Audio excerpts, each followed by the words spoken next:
मित्रों नमस्कार। आप सभी YouTube पर जिज्ञासा के तहत हमारा वीडियो देख रहे हैं। हमारे भारत का हमारा संविधान, जिसके जनक एवं रचयिता डॉक्टर B.R. अम्बेडकर माने जाते हैं, मानना भी चाहिए, क्योंकि संविधान ने ही हम सबको एक सूत्र में पिरोने का काम किया है। परंतु कुछ खास वर्ग के लोगों ने तो केवल एक ही व्यक्ति को संविधान के रचने का विधाता मान बैठे हैं। मैं तो बस इतना कहना चाह रहा हूँ, कूप मंडूक मत बनो, यानी कुएं का मेढक, क्योंकि दुनिया उस मेढक को उतनी दिखाई देती है जितना बड़ा कुआं है, क्योंकि वह न तो कुएं के बाहर आ सकता है और न ही सागर की कल्पना कर सकता है। वही दशा तुम लोगों की है, जो आज मैं संविधान के रचने व लिखने वाले उन महापुरुषों के बारे में बताऊंगा, जो वास्तव में बेगैरत की दुनिया में गुमनाम से होकर रह गए हैं। सबसे पहले महापुरुषों को जानने से पहले संविधान रचने का चक्र समझ लें। हमारे बुद्धिजीवी महापुरुषों ने, जो कि 26 लोगों के गठन से विधानसभा का प्रारूप रखा, उसमें Pandit Jawaharlal Nehru, Sardar Vallabhbhai Patel,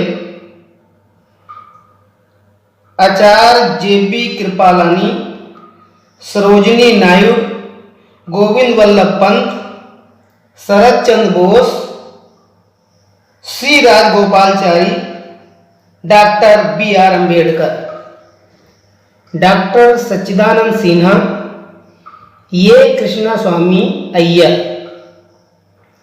B. Pattabhi Sitaramayya, K.M. Munshi, G.V.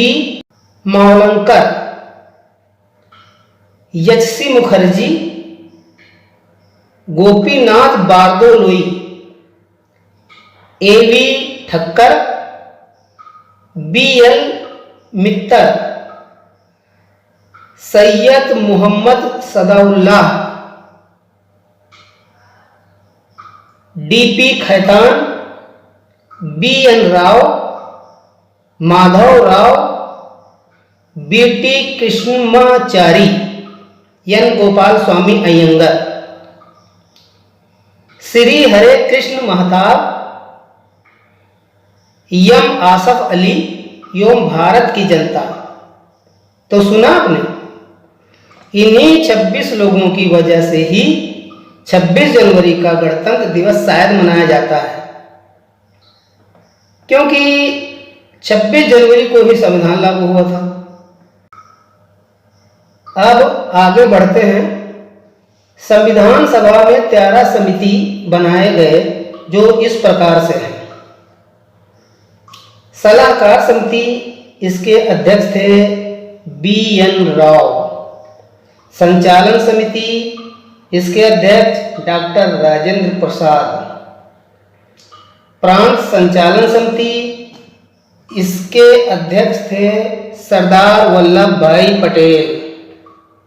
संघ समिति, इसके अध्यक्ष थे पंडित जवाहरलाल नेहरू।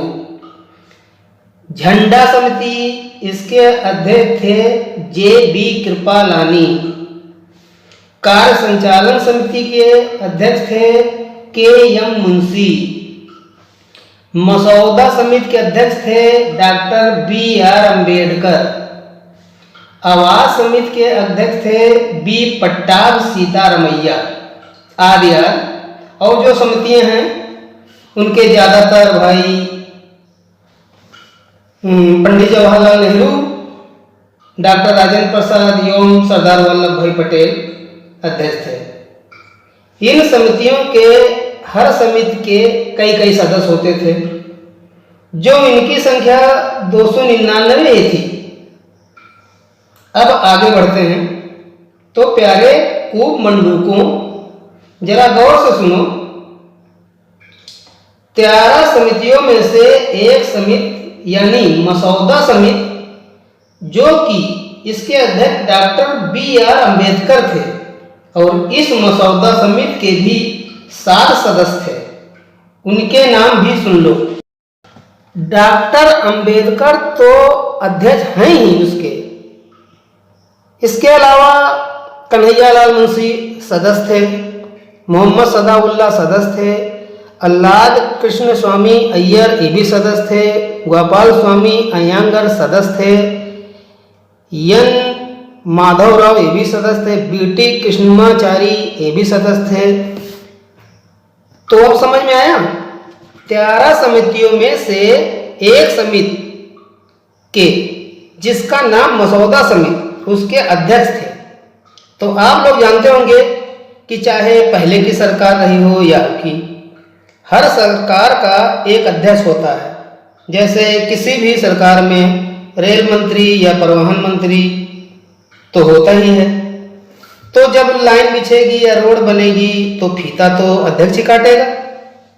वही कारण है यहाँ पर डॉक्टर भीमराव अंबेडकर ने अपनी सदस्य कमेटी के साथ संविधान के प्रारूप को संविधान सभा में पेश किया और तालियों से डॉक्टर अंबेडकर को धन्यवाद दिया।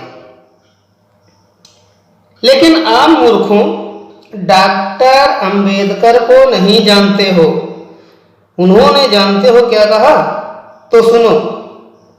बाबा साहब ने डॉक्टर राजेंद्र प्रसाद से एवं संविधान सभा के समक्ष धन्यवाद वाचन के समय उन्होंने कहा, मैं इस सम्मान के श्रेय का हकदार नहीं हूं। इसके हकदार तो सलाहकार समिति के अध्यक्ष B.N. राव हैं, क्योंकि संविधान प्रारूप बनाने में इनका सबसे बड़ा योगदान है। अब आगे बढ़ें। ये B.N. राव कौन है? आपको नहीं पता? चलो मैं ही बता देता हूं। B.N. राव संविधान के असली विधाता हैं।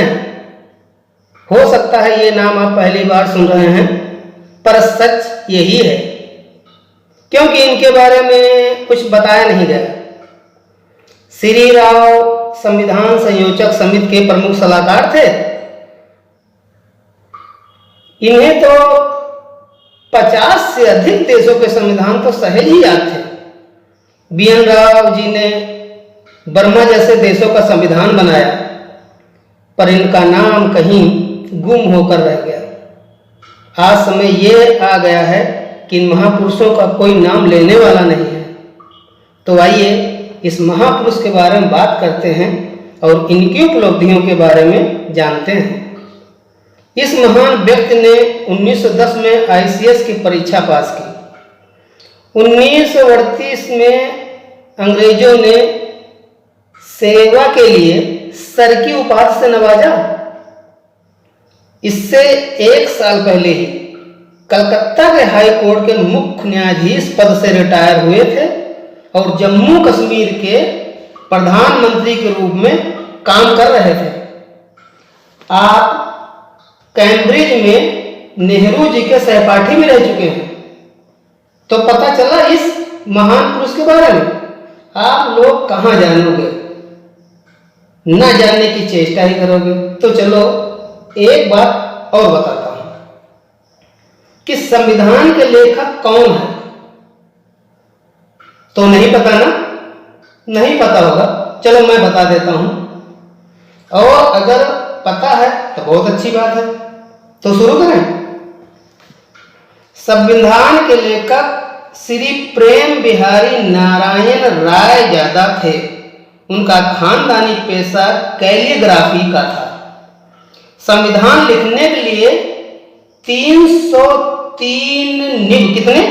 303 निब होल्डर कलम और 254 बोतल स्याही का इस्तेमाल किया गया था। संविधान लिखने में जो समय लगा वह 6 महीने का था। लेकिन पूरा संविधान का मसौदा तैयार होने में 2 साल 11 महीने और 18 दिन लगे थे और इसे हाथ से अंग्रेजी में लिखा गया था। धन्य हो ऐसे महापुरुष को, कोटि कोटि नमन आपको, लेकिन मतलबी समाज ने इन्हें भी भुला दिया, कहीं ये भी गुमनाम होकर रह गए। अब आगे बात करते हैं, अंग्रेजी से हिंदी में संविधान का अनुवाद किसने किया? तो वह थे हमारे महापुरुष डॉक्टर रघुबीरा, जिन्हें लोग आचार्य रघुबीरा भी कहकर इज्जत देते थे। लेकिन वही हंस उनको भी कोई नहीं जानता। अब बारी आती है संविधान के मूल पृष्ठ के चित्रों की, तो इसका श्रेय बिहार के प्रख्यात चित्रकार महापुरुष नंदलाल बोस को जाता है। संविधान के 22 भागों में 22 चित्रों को बड़े ढंग से अपनी संस्कृति को ध्यान में रखते हुए चित्रों को उकेरा। उन चित्रों में अशोक लाट, राम सीता, भगवान द्वारा कहे गए गीता उपदेश, बुद्ध, वैदिक काल, झांसी की रानी, महाराणा प्रताप, सुभाष चंद्र बोस, श्री गुरु गोविंद सिंह, राजा विक्रमादित्य आदि आदि बहुत से चित्रों का समावेश है, जो संविधान को गौरवान्वित होने से कोई नहीं रोक सकता। लेकिन समय की विडंबना तो देखिए, सब इनको भी भूल गए।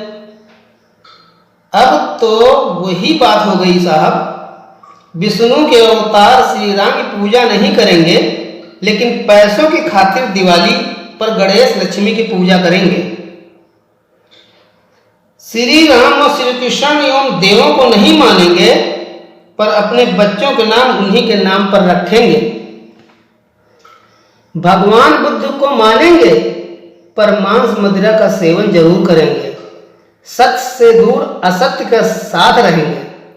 विवाह शादी में पंडित को नहीं बुलाएंगे, पर खुद पंडित बनकर विवाह शादी में दान दक्षिणा लेंगे। धन्य है आप और धन्य है आपकी सोच।